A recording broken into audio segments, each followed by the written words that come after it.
825 million people are losing their jobs to artificial intelligence. The people who have the mindset that you have, becoming an entrepreneur, being your own boss, the people who can communicate, because artificial intelligence, it's a scraper. It only scrapes information that's already out there. But your life, you're an active force for good right now. You're creating What if right all of now. us took that attitude after we face a rejection and a no, or we have a meeting and no one shows up, or somebody say, you can count on me, and they don't come through?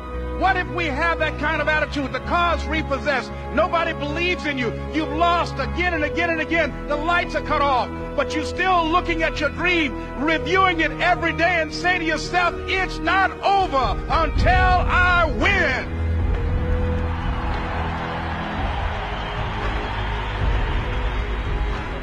It's very important. I wanted to ask you a couple questions. Please do, sir. So, you started your journey in radio when? Yes. Way before you were born. I used to be on WBKL radio station many years ago, and I was fired because there was a case called the Kahiki incident. It's a police brutality case, and this is before police brutality was police brutality. They beat a African-American female and her husband, and she was holding a baby. Her husband was. And so I editorialized on that. Those two cops are fired. First time that happened in the country. And oddly enough, Sonny, I get a call about 3 weeks ago. It said, are you Les Brown? I said, yes. Were you on WVKL radio station? You were very controversial. I said, yes. Did you editorialize about this couple and the father was holding the baby and a policeman in a dispute about the bill, they got beaten? I said, yes. I was that baby. Wow. Wow. She's an attorney now. And so they're doing a documentary on that and on Netflix. But first of all, I just want to say the work that you and your crew are doing. You are our future. And your collectiveness, putting the creativity of a team together to capture images and to begin to put together videos that help people to get a larger vision of themselves. So that work is very important. So it's my honor to be here with you and to answer any questions you might have. So, I gotta say, we met years ago, but before that, you were the first motivational speaker that I turned on to listen to. Now, you ask my daughter, I listen to one every morning. I'm hooked on it. Yes. You know. And I used to do that at WBKL. Look out, this is me, LB Triple P, Les Brown, your platter playing Papa. Get up this morning on your good foot. Get up and say, yes, we can, and yes, we will. So people in Columbus, when I went national, they were very much accustomed to me waking them up, telling them, wake up, face the east, and raise your right hand and say, I am somebody.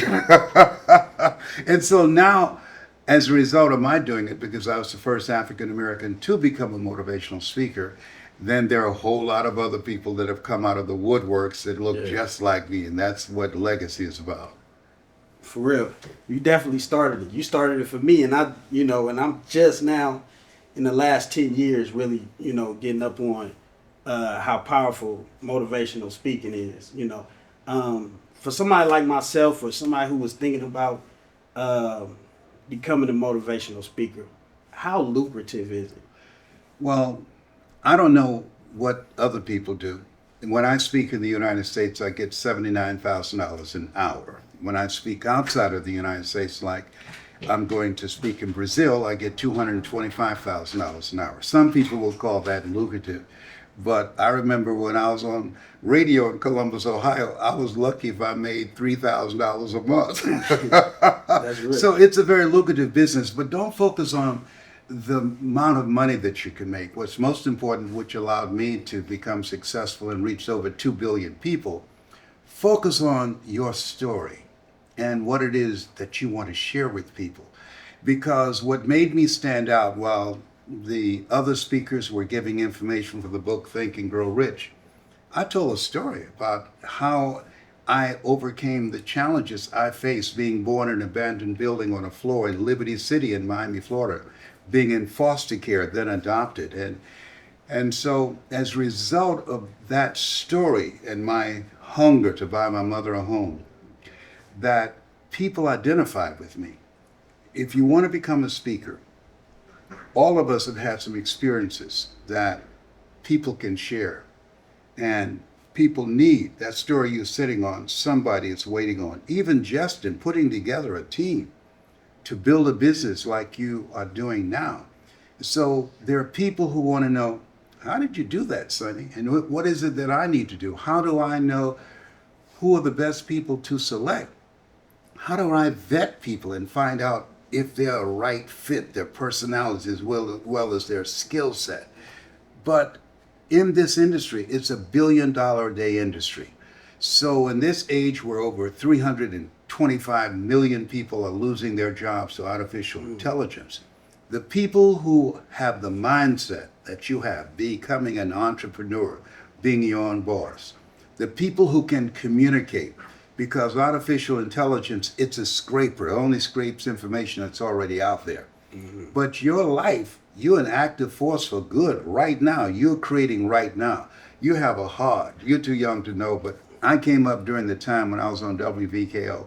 They had a song by Marvin Gaye and Tammy Terrell, and the song was "Ain't Nothing Like the Real Thing, Baby." Yeah. Come on, somebody. Well, and so this is a time in this era of accelerated change, overwhelming complexity, and tremendous competition.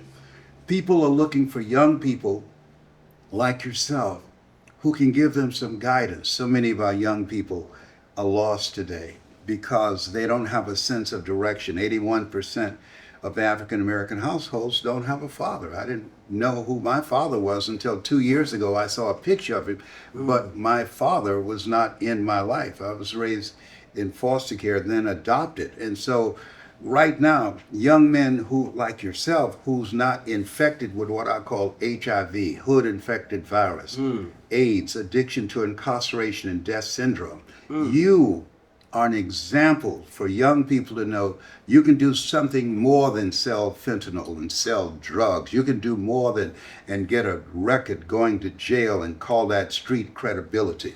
You can find something that you love that has value and provide a service for people and earn a good living for yourself and live a life that will outlive you. Wow. Don't come for me. I didn't call an Uber. Man, that's real. We started a podcast called the Superpowers Podcast. We just starting off kind of small, but me and Big Man, who yes, I met Big Man. Yeah, so, tell him I said hello. Yeah, that's my dude. Yeah. That's how we kind of started with getting the word out there, and you know, superpowers is just really everybody need to tap into.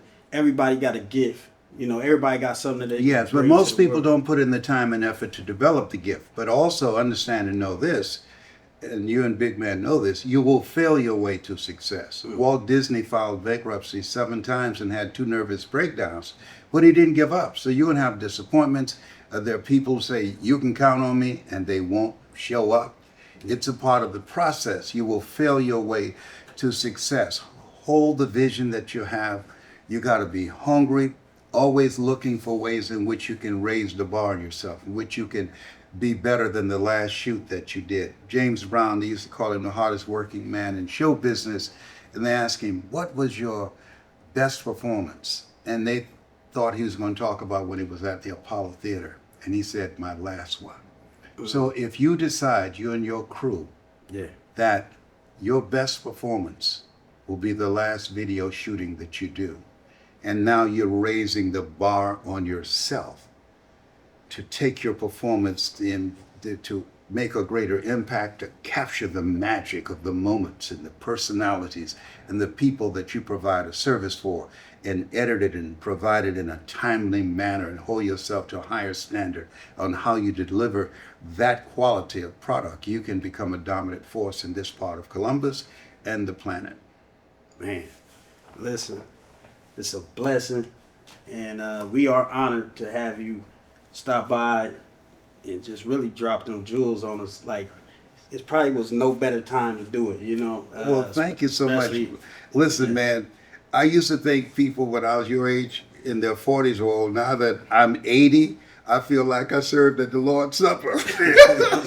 so it is my pleasure and honor, and I'm honored to meet you.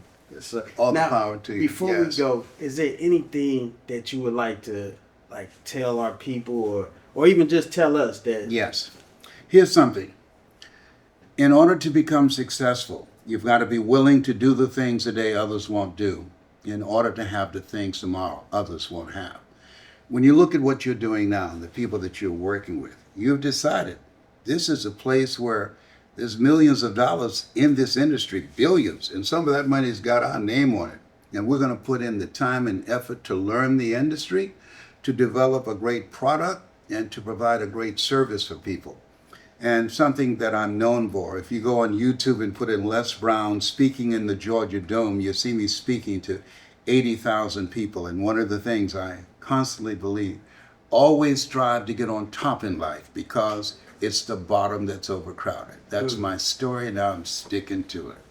Thank you, my brother. Listen, 614 Films, you heard it live, direct from Les Brown. And remember, always tap into your superpowers. Shout out to Rax, Quade, Tiffany, and Miss Lloyd Brown, Xavier, and my daughter is in the My building. gun just ain't bumping. Yeah, superpowers, I got some of them. The power to make people move without touching them. It's hard to see people views without judging them. I die, say peace to the God. I was one of them. It's just like this. When I started in this situation, I didn't know I could write. Because I never took that initiative to put the pen to the paper. But I wasn't no ignorant dude to creativity.